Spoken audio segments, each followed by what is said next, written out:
Welcome back, Crammers, to question 25. A, B, C, D, D, E, and E, F are 5 sides of a regular polygon. That means this side is equal to this side, which is equal to this side.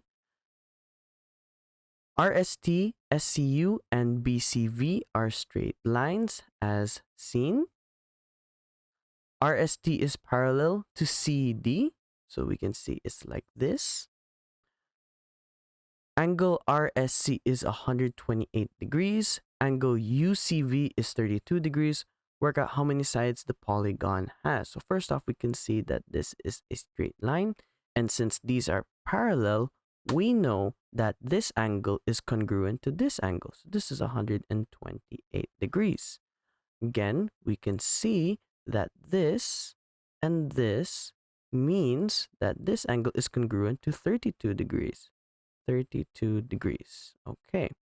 Now we can see that 32 degrees plus 128 degrees gives us one of the interior angles. And since we have to work out how many sides the polygon has, we can simply use the equation 180 into n minus 2 is equal to sum of the interior angles.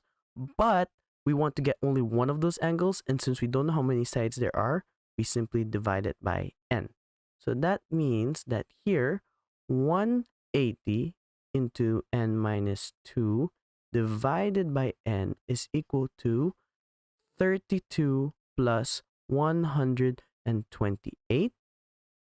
So that means 180 into n minus 2 over n is equal to 32 plus 128 is 160.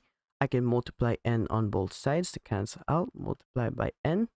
Then I can see here that we can multiply further. 180 times n is 180n. 180 times negative 2 is negative 360, which is equal to 160n. We can then bring them to their proper sides. 180n minus 160n is equal to 360. 180 minus 160 is 20n, which is equal to 360, which we then divide by 20 to find what n is. This cancels out. So 36 divided by 2 is 18. So there are 18 sides to this polygon. Thanks for watching. Cram, then scram.